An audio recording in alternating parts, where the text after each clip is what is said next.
You have accessed the podcast of OA.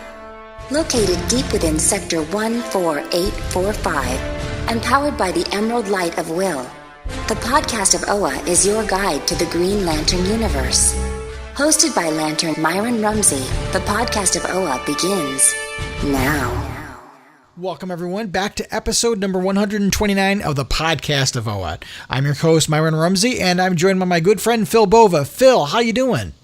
Man, I'm doing great. Parent-teacher conferences this week at work, so we've had some pretty long days leading up to it, but I'm getting by. I'm doing really, really good. How about yourself? Not too bad. It's we're finally dying down a little bit from the start of the school year rush, which is a good thing. Right. Yeah, so ours is dying down too until we start having testing. Yeah, that'll be the next big thing. Right. But a lot of stuff going on right now. We've got the final 2 issues of Green Lanterns and the end of Dan Jurgens' run, and we've been getting a little bit of news here and there about the Grant Morrison run. Some preview images and the solicitations for the first few issues are out there. And then we've got the announcement that we're going to have another Green Lantern in the mix, apparently. Yeah, I heard. So we've got an awful lot to talk about.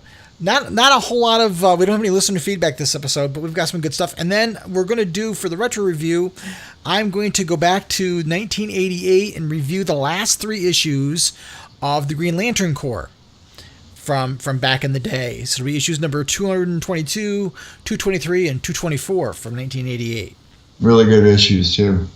Yeah, very, very cosmic tale, and there's some interesting things in there that I'm excited to talk about. So, without further ado, why don't we get right into it right away? What do you think? All right, let's do this. We can talk about Green Lanterns 56 and 57. All right, let's take a quick pause, and we'll be right back.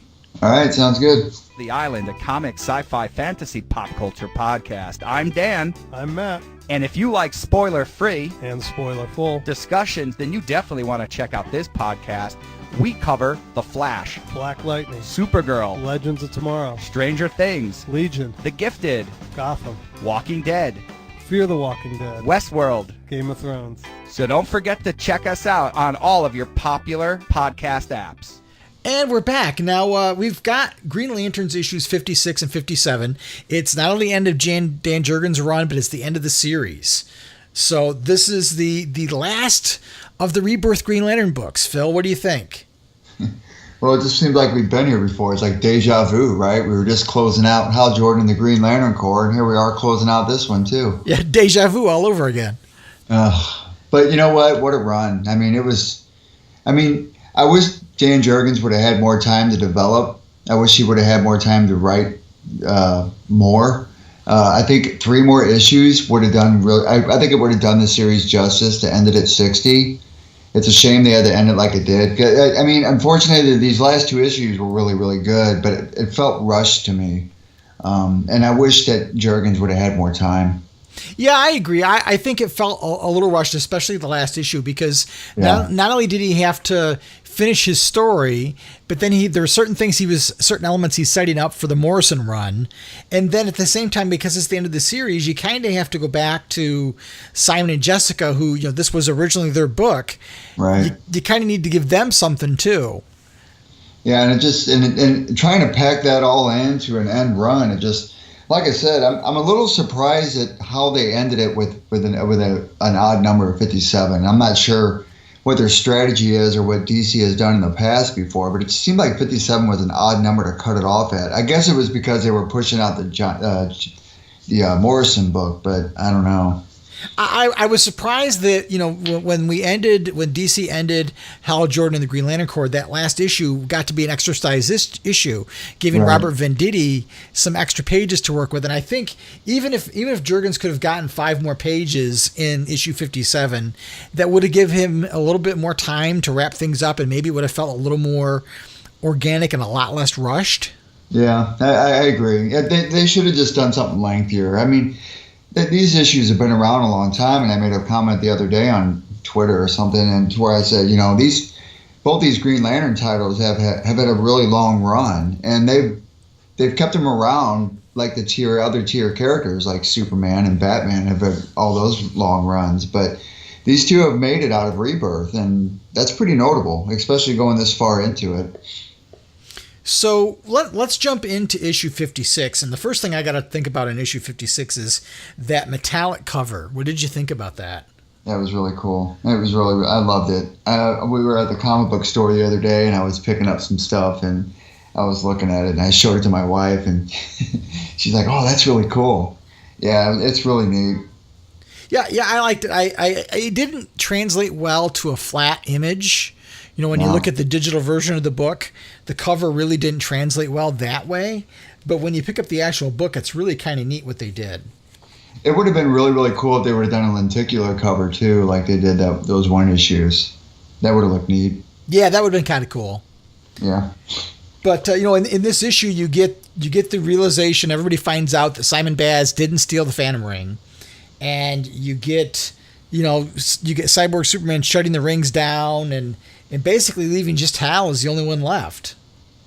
And the cool thing about it is I like how Hal Jordan's ring is immune to what's happening. Because it's a product of its own invention. Yeah, I like the fact that he doesn't have to charge his ring. It's a manifestation of his will. Although you did see him say, "Well, your ring has run out of juice." So I'm not sure. It was a little quirky here and there. But it was interesting to see how that all plays out. And you see Simon going back to the gun, and you get him going back to a Mogo. And I'm assuming he got there via maybe a Justice League transporter. I would assume so. That's what I was kind of thinking about. The one weird thing was, in issue 55, you see that figure, which, at the time I was guessing it was Simon. I'm assuming I'm correct in that notion, but you see John lying out there amidst the rubble. And then in this issue, you see Simon going down a tunnel to find John underground. So it was continuity-wise, was a little weird there. Oh yeah, you're right. I didn't catch that at first, but yeah, you're right. So it took me out of the issue just a little bit because I was trying to piece things together and realizing that John was outside 1 minute and inside the next was a little strange. What did you think about Jurgens, of course, going back and revisiting kind of the Coast City and the history between Hal and Hank Henshaw over the destruction of Coast City and Henshaw really kind of using that to taunt Hal. Yeah, and Jurgens, with his product being Cyborg Superman, he's one of my favorite characters anyway. He's really, really a reflective opposite of Hal Jordan, but they really have a strong connection. You get that just to that when you're reading 56 and 57 here because it's really personal. And the only thing that I thought 57 didn't hash out on was that Hal Jordan didn't take it personal enough. Right. I thought he would have taken it more personal, and I thought there would have been a more emotion involved with their fight, but it felt like it lacked a little. The Hal Jordan emotion is like, okay, what you did to me before and what it caused me to do afterwards, it's happening again. I thought there would have been more fear involved with that. Yeah, I kind of felt a little disappointed in the fight because it seemed to be over rather quickly. And right. Given the history, I expected, like you said, a little more emotional connection, a little bit more to make this not just another fight against a bad guy.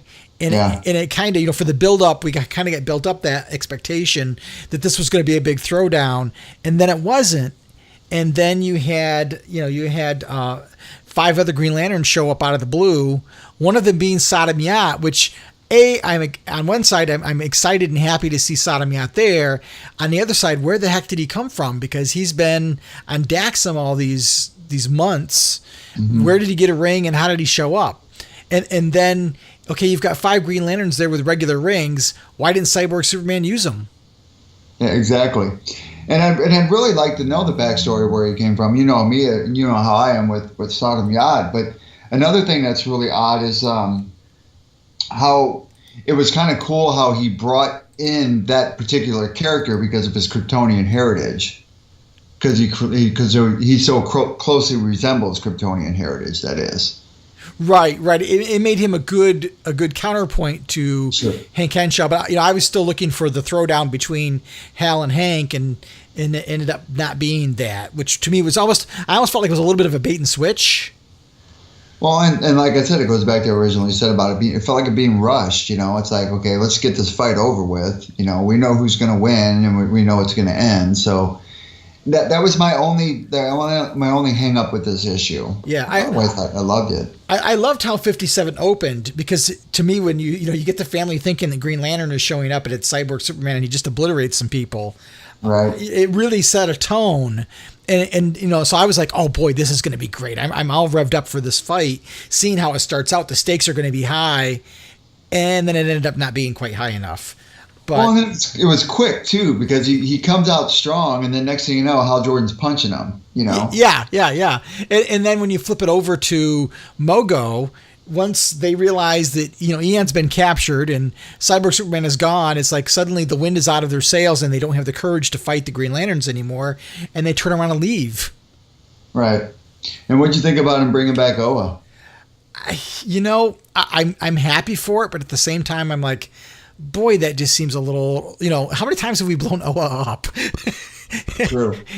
And another thing I'm worried about is like, where are we going to learn how Oa's been developing to where they thought about bringing it back? You know what I mean? Right. I certainly. Yeah, out of nowhere. It just, like you said before, it felt like, we had gotten almost a Reader's Digest version, because there are certain elements that really should have gotten some time to develop organically, so it made sense. It just seems kind of weird that out of the blue, they've reconstituted the planet again. So anytime Oa blows up, it's not really a cause for concern, because it's like made out of Legos or something. Exactly. Exactly. And then I guess Mogo's going to go off to, in hibernation mode for whatever reason, to heal or whatnot. Yeah. I did like seeing Medfell again. That was nice. Yeah, I'm sure there was a lot of people tweeting about him earlier, and people. Wednesdays, I love getting on social media on Wednesdays, but sometimes I hate it because you and I probably follow a lot of the same kind of people, and they're always throwing out images of this issue, and it's like, oh my gosh, don't throw those out so early. Right. Give it a day or two at least. Give people a chance to read it. 24-hour grace period, man. That's what I go by. But oh well. So I have to ask you now. Anybody who's listened to this show for a while knows I am not the biggest Jessica Cruz or Simon Baz fan out there by a long shot. Okay. But I know that you really like the Jessica character. Did you feel that the ending with Jessica and her decision did that feel natural to you? No, it didn't. Not only did that not feel natural, it almost felt like there was such a disconnect between her and Simon Baz, because the whole rebirth concept with this book was built upon them two characters and how they developed as a team together and overcoming their own self-interest, or overcoming their own problems personally. And that has been going for a long time. And then sooner or later, you kind of just start to see them split. But yet, bringing them back together at this moment at the end, it just felt like they've been together been apart for so long, that it was just kind of like, man, we're just going to go our own separate ways. I'll see you later. It just didn't feel like there was any emotional impact to it. Well, and the thing that got me too was, how can Jessica just decide, well, I'm going to go off and do my own thing? She still works for the Green Lantern Corps. It exactly. You can just say, well, I'm not going to do my sector. I'm going over here. Well, I wonder, does this take place in any kind of close continuity with Justice League Odyssey? I haven't picked up that first issue yet and read it, so I'm not really sure. I believe this prefaces Odyssey. It doesn't say that, and I haven't picked up Odyssey myself to see if it says this takes place after Green Lantern's 57, but it certainly would make it dovetail nicely with that book of her being off on her own. The one thing that got me was this whole notion of, well, the Guardians are taking all the power batteries and they're going to upgrade them so that, they to basically make them hack proof. Right. So how does any lantern charge the ring, A? And B, Simon and Jessica still have to charge the rings together at the same time. Oh, that's a good point. I didn't even think about that. So it's just kind of weird how that works. And it fits in. If you've seen the preview pages for the Morrison run, Hal makes a line about the Guardians having his power battery. Oh, really? See, I haven't read any. I usually wait till the issue comes out to read it. I don't do the preview stuff. I usually don't either. And somebody thrust it into my face at my local comic shop, and I was kind of like forced to look at it. That happens. But there's basically Hal makes a comment that his power battery's been been taken by the Guardians for an upgrade, essentially. And I guess there's a couple of things about that. Like I said, how does any Green Lantern function right now without their power battery? And more importantly for Jessica and Simon, that was one of the whole things. That was, Hal forced them to work together. And their rings are tied to that one battery. So how do they function as a duo if they got to get together every air quote 24 hours to charge the rings back up? Well, I wonder if her internal power, that power ring, has anything to play out with that. You know what I mean? Because she still has that sentient being inside of her, or whatever it is. I'm assuming, because we really haven't seen it a whole lot in the last few issues. I almost felt like, all credit to Dan Jurgens. He's a master storyteller, but yeah. I almost feel like he didn't read some of the issues to know what was really going on, because you get the same thing with Hal's ring. And I see the same thing in the Grant Morrison preview, where they seem to have forgotten that Hal's ring is a little different because it's made out of pure willpower. Right. And he doesn't need his battery to charge it. Right. And here at the end of this issue in particular, near the end, you've got Hal's ring saying that he's almost out of juice. Yeah, that is kind of odd. You're right about that. That is funny that they did. I wonder why he didn't pick up on that. But like you said, maybe he didn't go back and do a lot of the. But Dan Jurgens, I'm sure he probably did. Yeah. It's just a little weird. And the other thing that I thought was weird, and this is flashing forward a little bit, but we know that Brian Michael Bendis is writing Young Justice. Yes, very excited about that, because it's going to have the Wonder Twins. Yeah, it's going to have the Wonder Twins. But there's going to be a Teen Lantern. And this Teen Lantern is going to be a young Bolivian girl who has somehow managed to hack a power battery. So I wonder if she has any relation to any of the main characters. And can you think of anybody she'd be related to? Not at all. And I just, the whole point of the story was the Guardians are taking the power batteries so that nobody can hack them. And it's taken thousands and millennia of years, and nobody's hacked a power battery till now. And now we're going to find some young teenage girl in South America who's managed to hack one. A, where did she get it from? And B, how does she manage to hack a power battery when Cyborg Superman's the first one to ever be able to do it, and all the power batteries are being made hack-proof?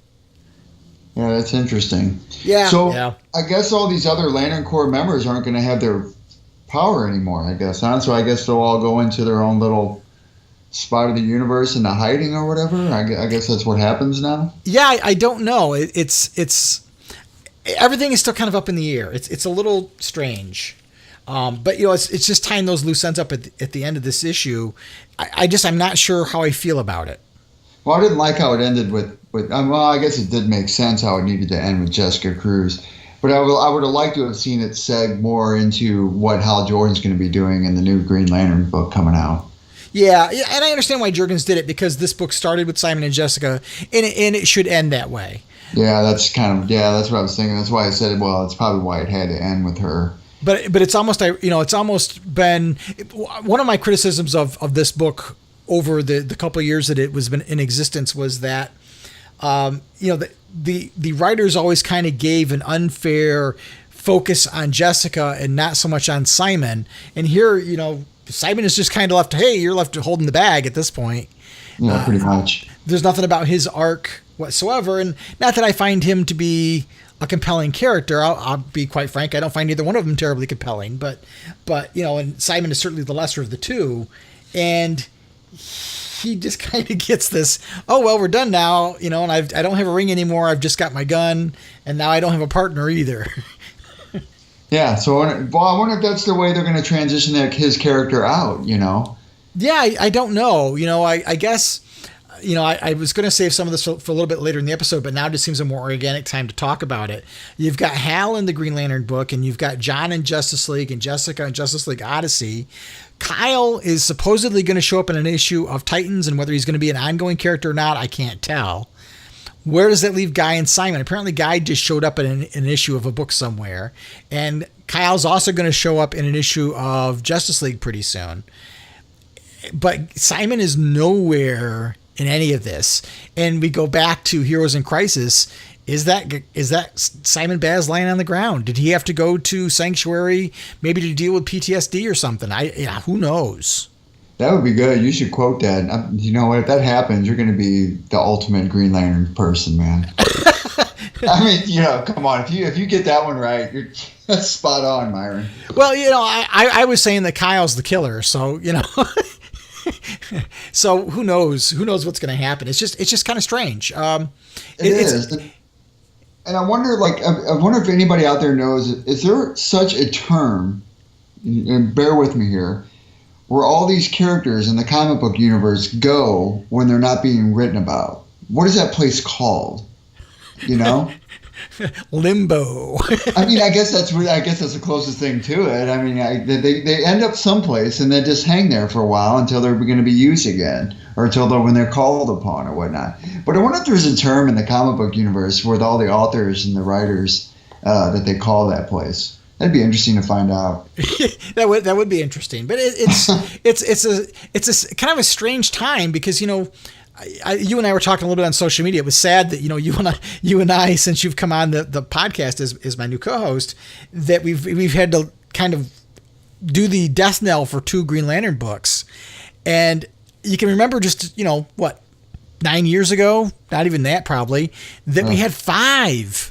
Yeah, there were some really good titles. I mean, that Red Lanterns book was great. Yeah, it's interesting how things ebb and flow, and when we start talking about the retro review, one of the things that I found ironically similar to that book that we're going to talk about later and now was that the Green Lantern book became the Green Lantern Corps book. Right. And that's a good juxtaposition. Yeah, and this is kind of what's happening in this is you had Simon and Jessica in their book, and the entire Green Lantern Corps essentially became the stars of the book, and Simon and Jessica were almost kind of pushed way off to the back. Yeah, you're right. They were. But it's kind of an end of an era. But and it was in the same vein. I'm cautiously optimistic about what we're going to get. One of my new favorite books ended yesterday. I like that new Challengers. I was really getting into that. Yeah, I've been waiting to buy it in trade, and I'm hoping we get a trade of it because I've always been a fan of the Challengers of the Unknown. So yeah, I'm sad to see that one go. It's just, man, there's so much you could do with those characters. Yeah, I always thought they were cool. I loved in Justice League: The New Frontier, DC: The New Frontier, the Darwin Cookbook, how he used the Challengers of the Unknown. Yeah, that was really, really cool. You're right. That was Cook. He was just great. I just thought that was one of the most exciting sequences in that book was with the Challengers of the Unknown, and it made me a big fan of those characters. I bought the big old hardback version of that one. Oh yeah. What a great book! It is really a great book. I have the what do they call it? It's the special editions that DC puts out. The The DC Essentials, is that what that's called? This is the it's not the Ultimate Edition, but it's like a slipcover, hardcover, oversized book. Oh boy, my brain is being not working too well tonight for me, but it's an oversized edition that they did, and I'm going to drive myself nuts until I remember what it is. But it basically is oversized edition. It's not the deluxe edition either. Gosh. It's the absolute edition. That's what it is. Okay. And there's all kinds of notes in the back of the book about the history of the book and the elements. It almost goes page by page and tells you all the little subtle elements that are in there. Now there's a part 2 out of that also. I don't know if you've read that one or not. No, I don't think so. Yeah, I think there's a part 2 out for that. Well, it's positive. I think I had it on my iPad at one time. Check it out. I think there is. Yeah, you're talking about the New Frontier, right? Yeah. Yep. Yeah, I think there's a part 2 out. Check it out. I'll have to take a look. But yeah, no, it's the end of an era. So what do you say we wrap this part of the episode up, and we'll come back, and I want to talk about the retro review. I'm kind of excited for that. All right, cool. I'm on for it. This is Razor, and you are listening to the blog of Oa. You need to keep listening, otherwise I will track you down with all of my skill, and you will feel my wrath. Hey guys, welcome back. Well, Myron, we're going to do our retro review, and you had some homework, and let's see what you came up with. So I decided, I've been looking back over the old books, and I was thinking about how the Green Lantern series back in the 80s was very much like it is with the Green Lanterns book now. And we were just talking a few moments ago about how, the Green Lanterns book became the Green Lantern Corps book. Well, back in the 80s, the Green Lantern book became the Green Lantern Corps. And basically what happened, I think when we were talking before about some of the other issues that we were talking about in the 1980s, there used to be that backup feature called Tales of the Green Lantern Corps. And that got to be really, really popular. And so what they decided to do is, well, why don't we turn this book into just instead of having, Hal in the front of the book and the rest of the Green Lanterns in the back, let's combine them all together. So they did that, and it basically gave characters like Aricia and Kilowog and Salak. Those characters really were given a lot of emphasis, and the book became about the Corps. Near the end of that era, after, do you remember the Millennium event by chance, Phil? Vaguely. It's been so long, So they did this event, and it was a Green Lantern-centric event, did not go over very well, but it was basically called Millennium. And this was where the Guardians of the Universe were going to be basically getting back together again with the Zamorans. The lore is that, the Malthusians, the males were so wrapped up and obsessed with basically making up for Krona's mistakes. Again, this is all old continuity.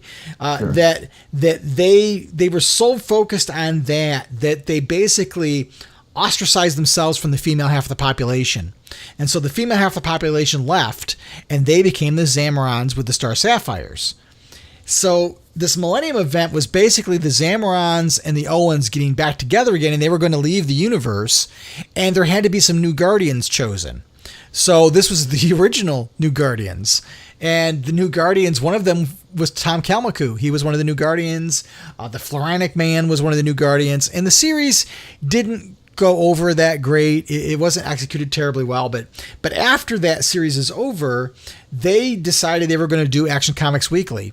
And this was where they were going to do a weekly anthology book with Superman kind of anchoring it, but they also wanted Green Lantern to anchor it as well. So they were taking the Green Lantern book, which had been morphed into the Green Lantern Corps. They decided to end it. And then Hal would then roll over into Action Comics Weekly. Similar to how Green Lanterns is ending and Hal is going into the Green Lantern. So this is the end of the Steve Englehart run. And Steve Englehart, he had kind of a controversial run, and this was, he aged Aricia from being a young looking female to being more of an adult looking female, and there was this whole controversy at the time, and people still talk about it now, about how Aricia basically willed her body to age itself to look like an adult, but yet they were accusing Hal of being basically a pedophile because she, in their minds, she was still a young girl. And the way that Englehart tried to explain it was that she ages differently, and she willed her power ring to physically mature her body to match her mental age. I'm not sure how much I buy it, but that was the explanation at the time. But in essence, this is the end of the Steve Englehart run with Joe Staton, and nothing is more 80s than Joe Staton. Yeah, pretty much. So the story, it was a 3-part story. And it starts out with Sinestro finally being put on trial for the murders of, about 6 billion people. And that's the side, the usual. Yeah, the usual, And you've got Kilowog talking about how Sinestro murdered the people of Bolivax Vix and that kind of thing. And there's a little bit of an ethical debate about capital punishment, and Hal's kind of against it. And it's interesting because, back in the 60s, 70s, when Denny O'Neil did his run, Hal was kind of portrayed as this really staunch Republican conservative guy. But, here they call him, a bleeding heart liberal. So it's interesting because, I like Morrison's idea of the fact that really Hal would be apolitical because he's seen so much more. The earthly politics really doesn't mean a whole heck of a lot to him. But right. And anyway, there's this debate over capital punishment. And at the end of the day, Sinestro's found guilty, and he's going to be put to death. And you have this scene where you've got Sinestro surrounded by Kat Matui and John Stewart, who are a couple at this point. And you've got Kilowog, and you've got Hal and Aricia, who are a couple. And you've got several of the other Green Lanterns there. And they basically surround him, and they ring him to death. It was kind of a sad moment. Especially when they had the big picture of the battery and it says death. Yeah. And it's funny because Sinestro's all this bravado until he realizes they're really going to do this. And then he's kind of like, wait, you don't know what you're doing. But it all turns out to be a ruse. Moments after this happens, Salak arrives from the future where he kind of took over for Hal as Paul Manning in the future. And there are people who aren't familiar with the lore that are like, what the heck is he talking about? But Salak was out in the future, and he comes back because he finds out that the Green Lantern Corps is no more, and the power battery's gone on Oa, and Oa's in ruins. And he finds out it's because the Green Lanterns destroyed Sinestro, which causes the power battery to be destroyed. And sure enough, you get to the next issue 223, and you've got basically the one lone Guardian who's left, and he doesn't remember this whole backstory, but there's this huge cosmic backstory where when the Zamorans left Oa, they merged, or I shouldn't say merged, they met up with the Korgarians. And so that was interesting. That was an interesting side note. I didn't know about that. Yeah, and they basically became the mistresses to the Korgarians. And that's how the Star Sapphires were born. And this is a secret chapter of Green Lantern history. And the Owen men became jealous, and they were going to destroy the Korgarians. And long story short, there was a secret built into the power battery that if the Guardians or their agents caused the death of a Korgarian or a Zamoran, it would cause the power battery to start self-destructing. So this whole thing turns out to be a ruse by Sinestro to get them to, air quote, kill him, so that basically he would succeed in destroying the Green Lantern Corps because the power battery would break up. And sure enough, that starts to happen. So Hal has to find out what's going on. So he goes to find the original Guardians, and he uses, now, do you remember Floatospan at all? Yeah, I remember Floatospan. Which, on a side note, there's this guy that I don't know if you're familiar with it. There's this guy that I've been following on my Instagram. It's called the Green Lanterns, and he's been doing an ABC on all the Green Lantern Corps members. And today he put one on. It was Floatospan. Oh, isn't that ironic? Yeah. So for those that don't know who Floatospan is, Floatospan was a gaseous entity. Insert your own punchline there. And the power ring that was given to Floatospan is the only thing that allowed him to keep his form. So what's happening is as the power battery is starting to disintegrate and break apart, power rings are starting to collapse. So they're not as useful. So Floatospan uses his own entity, his gaseous entity, to help Hal transport himself into this other dimension where the Guardians are so that he can figure out what's going on. And in doing so, the power ring then disintegrates like all the other ones have started to do. And without the power ring, Floatospan dissipates into nothingness. So poor Floato dies at that point. And poor Hal's alone in this ethosphere, whatever it's called. Yeah. But he basically gets to talk to the Guardians and finds out that, he finds out about this whole trigger of what's going to cause the power battery to blow up and how this could destroy the universe. And, of course, it's going to destroy the universe, right? So Hal gets back, and Hal enters the power battery, and what he discovers is a living entity, which is the impurity of the battery, is alive inside the power battery, and Sinestro is in there too, and the two have merged. Where have we heard this later on? Yeah, true. So you have essentially a foreshadowing of Green Lantern Rebirth here, where you have an entity inside the power battery that is the yellow impurity bonding with Sinestro, and Hal has to take it out. And in doing so, he does, but the power battery still kind of collapses in on itself. It implodes rather than explodes. And most of the Green Lanterns don't have rings anymore, including John Stewart and Kilowog and so on. And they end up moving over to Action Comics Weekly, but Hal has one of the few power rings left, which again echoes very much what's going on right now.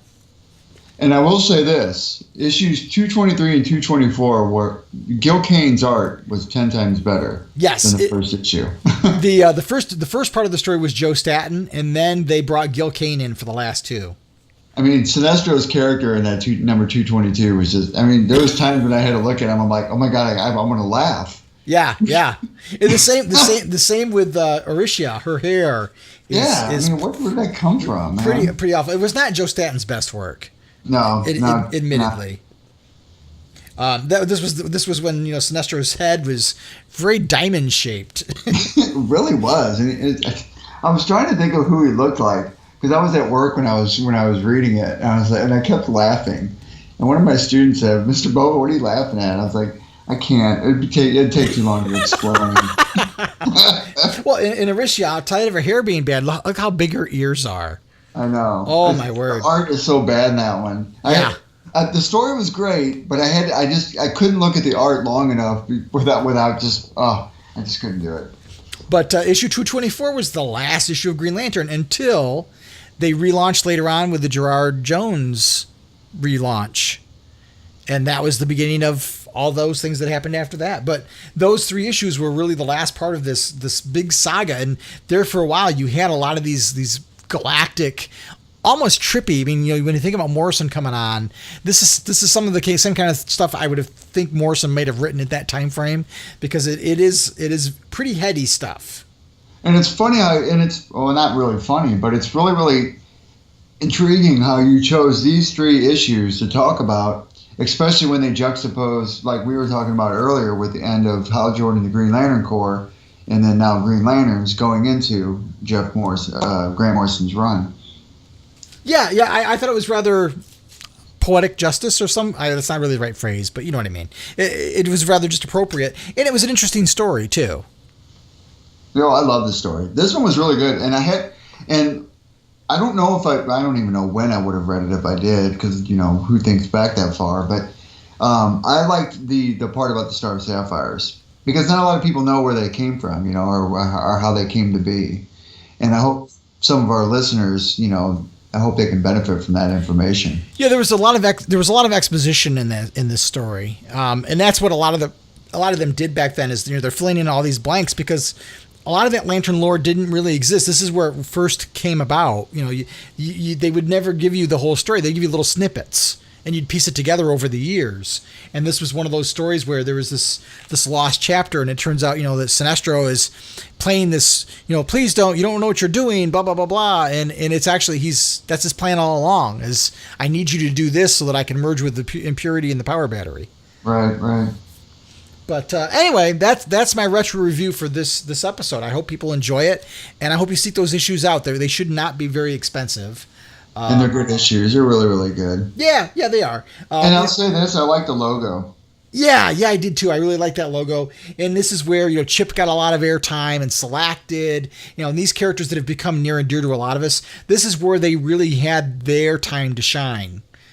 This is where they really developed themselves as fan favorites. And to seg it into a conversation that we talked about earlier, this would have been a good time to reintroduce a Green Lantern Corps book.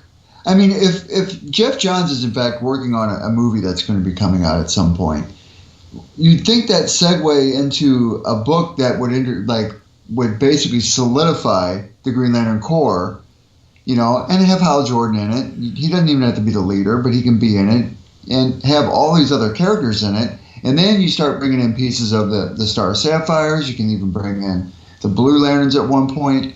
You'd think that would be a good lead up into the movie that's coming out. You know what I mean? Right. Yeah. No, I agree. I think this franchise can support more than one book.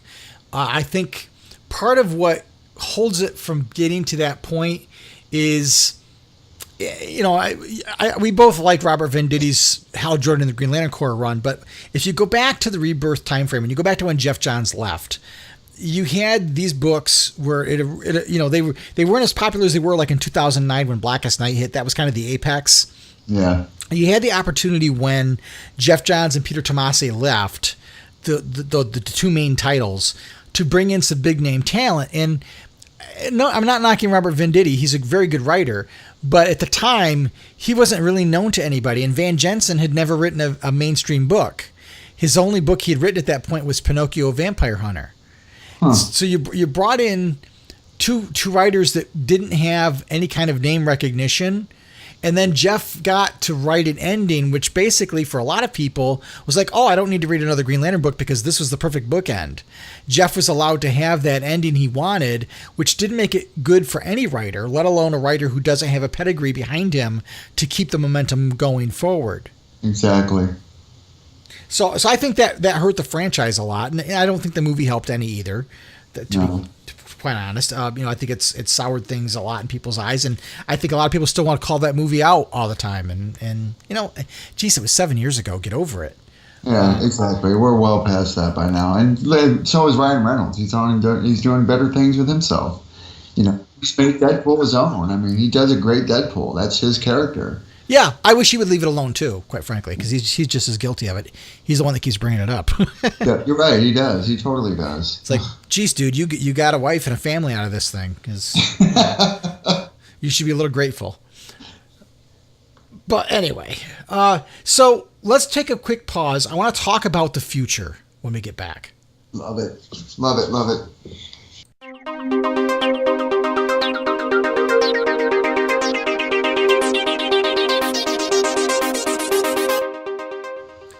So, Phil, we're at a crossroads with the Green Lantern franchise, with these books being over, and we're on the cusp of the release of Grant Morrison's The Green Lantern run.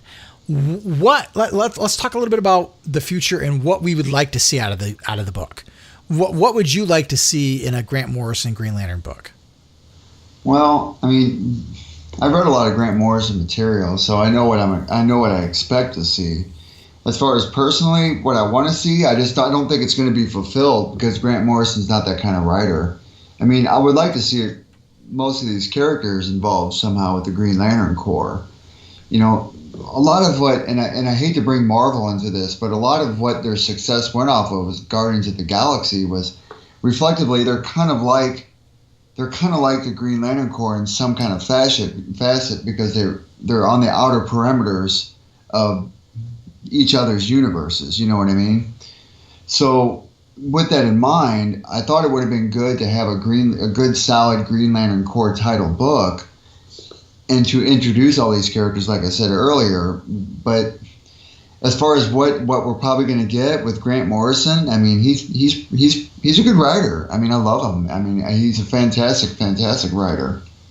And we're probably going to get something that's going to be really, really out there, majestic. It's going to be ethereal, and it's going to be really, really interesting and an intriguing take on this character. He's going to take it to a different level, I think. Yeah, I agree. I think when they first announced it, though, the obvious answer was, what version of Grant Morrison are we going to get? Not what version of Green Lantern are we going to get? Are we going to get Grant Morrison, a fairly straightforward superhero storyteller, or are we going to get this mind-trippy, strange exploration of things? And I don't know what to expect at this point. So a lot of the interviews he's given leads me to believe it's a little of column A and a little of column B, and I'm okay with that. It's interesting because Dan Didio made a comment that this series is to recenter the Green Lantern franchise around Hal Jordan. And I'm okay with that too, because let's be honest, he's the guy who built this franchise, and it's completely built on Hal Jordan's shoulders. That's fine and dandy, but at the same time, we need to give the Corps an opportunity too. And my one big thing, and I know it's not necessarily a popular opinion, geez, how many Green Lanterns do we need from Earth? Yeah, I know. We've talked about that before, and you brought it up on a number of occasions, and you're completely right. I mean, there's a lot of them. I think, the fan base is very fractured, so you're never going to win everybody over because they're going to be upset because their guy is not the guy. Yeah, I know. And it gets worse because, each one had it. It seems like the fandom has gotten worse because the fandom has gotten more vocal about things. If you compound that with the fact that you have all these characters that, after this many issues, people have invested themselves in, even Simon Baz, who I don't like, now you're never going to be able to appease every single one of them. Correct. And where you had the veteran readers like yourself and I mean, we've been around for a long time. We know the score when it comes to characters having to come and go when it comes to these books. And while we are sad to see him go, and it is a good gut punch, we hold on to the fact that, well, eventually they're probably going to be brought into somewhere at some point, somewhere down the line. Right.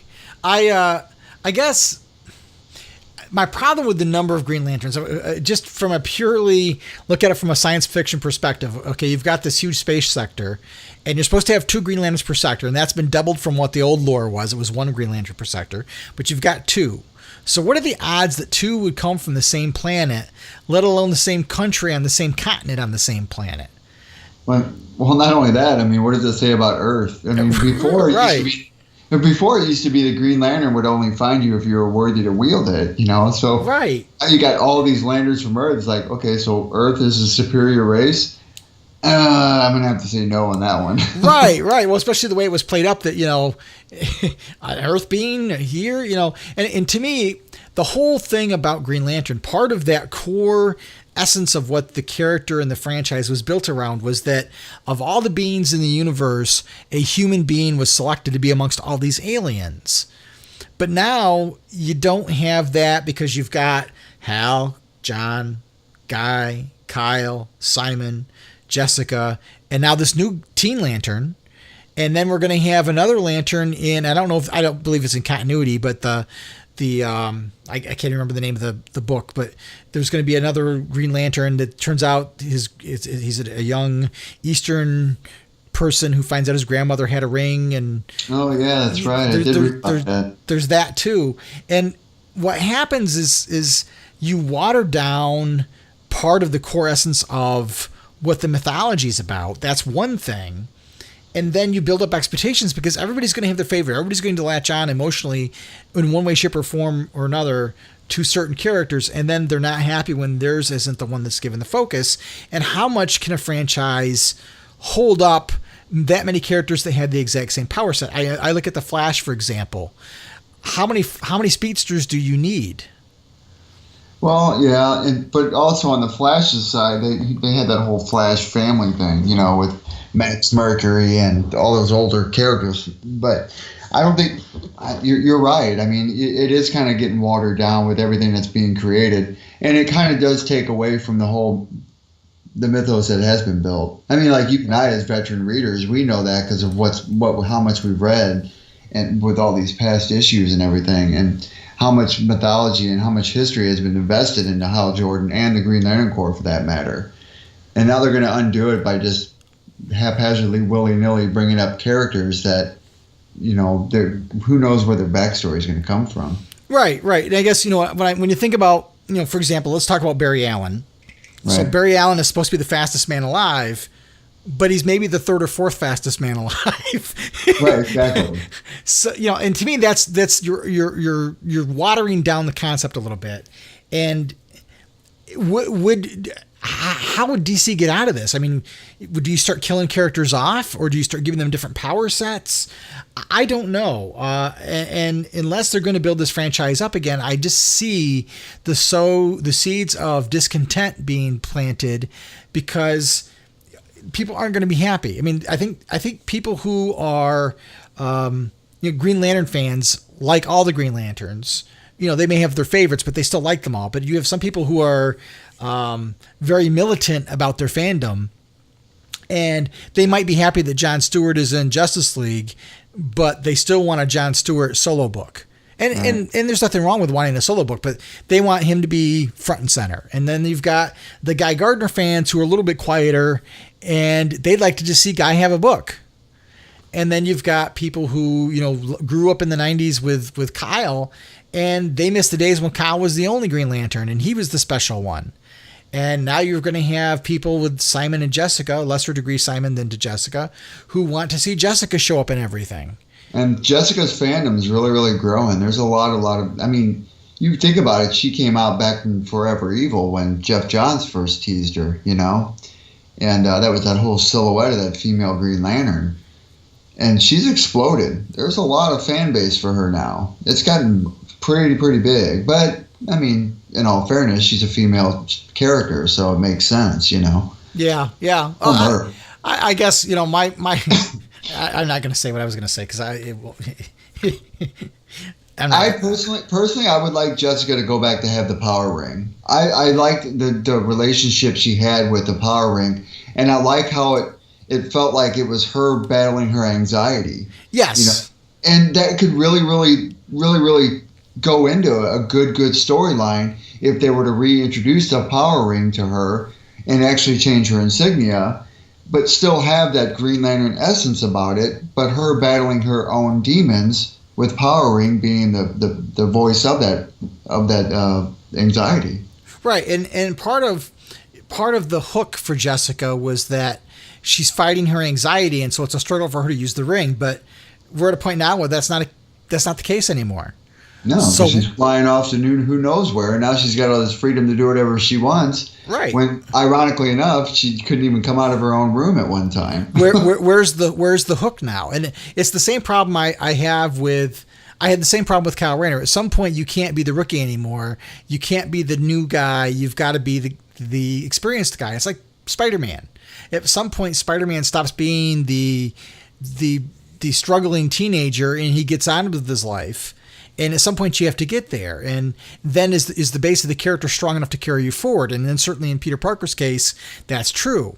But I don't know as if Jessica has a strong enough character to survive without the anxiety that built her up in the first place. So how do you evolve the character without undermining the character's hook? Yeah, that's a good point. Really good point. And I'll be honest, I love all the Green Lantern Corps.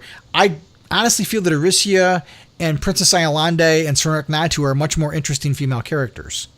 Well, not only that, Boudica. Remember Boudica? Oh yeah, definitely. Bring her back. She was a great character, and I liked her as an Alpha Lantern, even for that matter. But I wish they'd bring back characters like that. I mean, even Aricia. I mean, she was. I mean, they wrote about her a lot, and I remember reading about her when just not too long ago. And I've always thought she was a really interesting character, and her and Hal Jordan have a really, really good history. So, I don't know.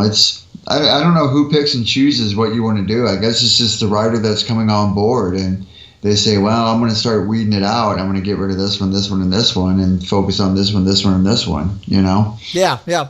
But, getting back to the Morrison thing, I'm hoping to see, and we've seen a little bit of this already showing up in the previews, we're seeing some universe revisiting of things that have existed in the DC universe before, kind of coming back a little bit, and basically seeing the universe as a real place, a real character in the DC universe, seeing the cosmic side of the universe there.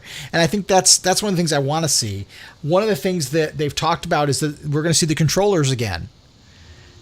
That'll be interesting. But it's going to be a little bit different take on the controllers. It'll be different. And I guess that's my concern is what gets changed to make it fit the story. Could you have told the story by it not being a controller? If you're going to use characters that are legacy races and species, please try to make them fit.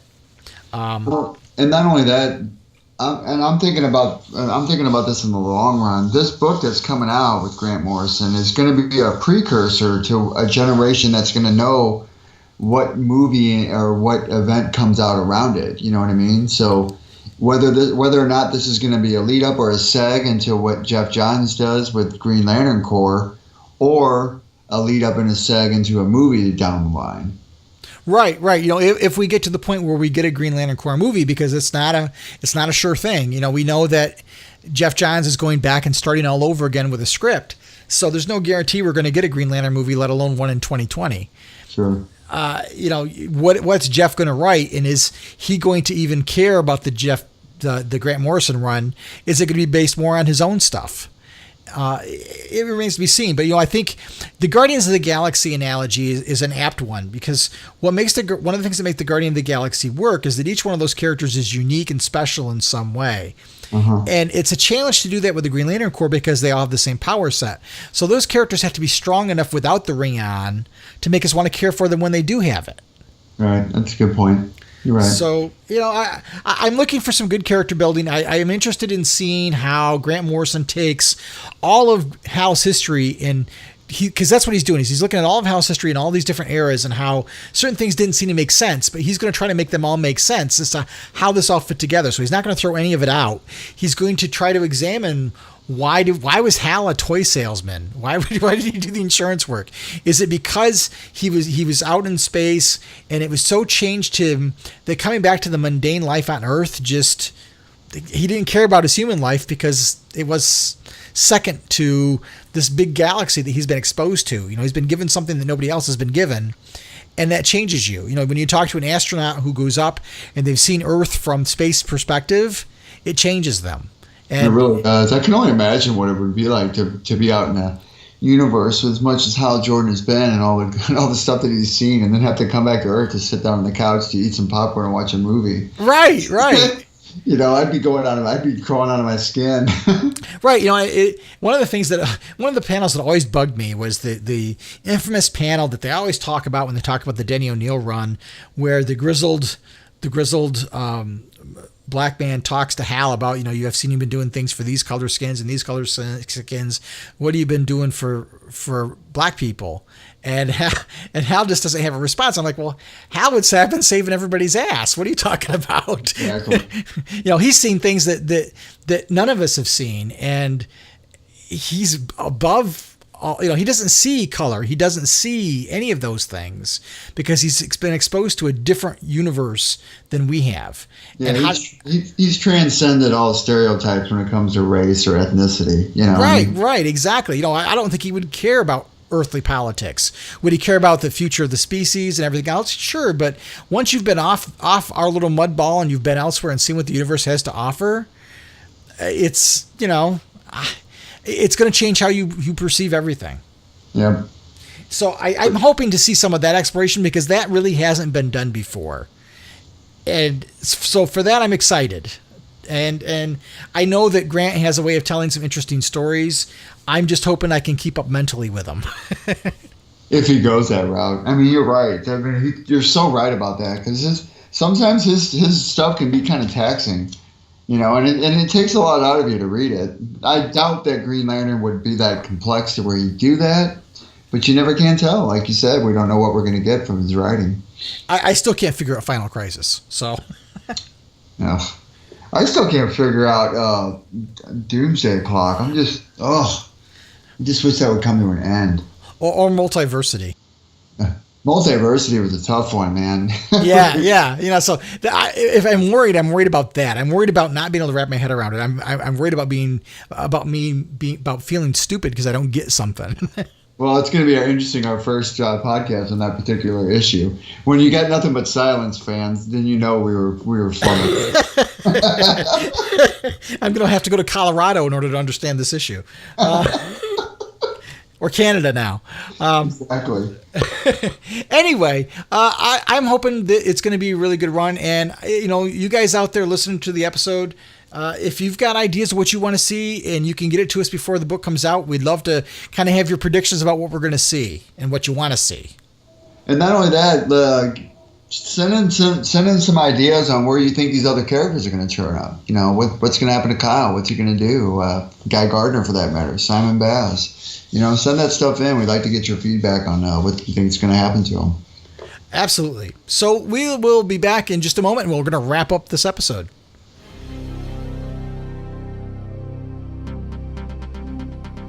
What up, dweebs? This is Guy Gardner. You're listening to the podcast of OA. All right, Myron, we're back. Closing out another great episode of the podcast. And we talked about a lot of stuff. And hopefully, I guess the next time we talk, we'll talk about stuff before that. But the next time we really talk about the Green Lantern, it's going to be about Grant Morrison. Absolutely. I'm looking forward to it with a little bit of caution, but my hopes are high. My hopes are high. I think he's going to do good. I think he'll do it justice. I mean, they wouldn't have put a big name player like that on the book if they didn't think that he could do something with the overall mythos. I mean, but that's the hopes I have. Yeah, and what artwork I've seen, Liam Sharp is really gonna knock our socks off with this. That guy's artwork is just phenomenal. I mean, he's really detailed in it, and you've seen some of the promo pics of these issues coming out. I can only imagine what he's going to do with the later ones. Yeah, I'm excited to see some of these visuals and some of the. What I hope is to have the wonder brought back, if that makes sense. Yeah, I agree. Yeah, I'd like to see some really, really awe-inspiring things. It especially coming off these two big titles that have, we've vested a lot of interest into over, look how long now, and now we're left sitting there wiping our hands and saying, okay, what's next? Give me something that's really, really going to feed me. Yeah, exactly. So the Green Lantern issue number 1 comes out on November 7th. So let's make a plan. Let's try to record either that day or the day after. Okay. So we'll we do can that. have some fresh responses. And so until then, just keep your optimism high and really look forwards to the future. Phil, as always, I got to tell everybody, keep your power ring charged and treat each other well and make every day your brightest day. Exactly. Good talking to you guys again tonight. The Podcast of OA is the official podcast of the blog of OA and a proud member of the Comics Podcast Network. Share your comments and questions by calling the show's voicemail line at 406-POD-OA. That's 406-763-6362. You can send your emails to podcast@blogofoa.com. You can also find the Blog of OA and the Podcast of OA on Twitter and Facebook. Green Lantern and other related characters are the copyrighted property of DC Comics Incorporated and are used without permission. The Blog of OA and the Podcast of OA are fan productions and do not claim any ownership over the Green Lantern or any other copyrighted properties.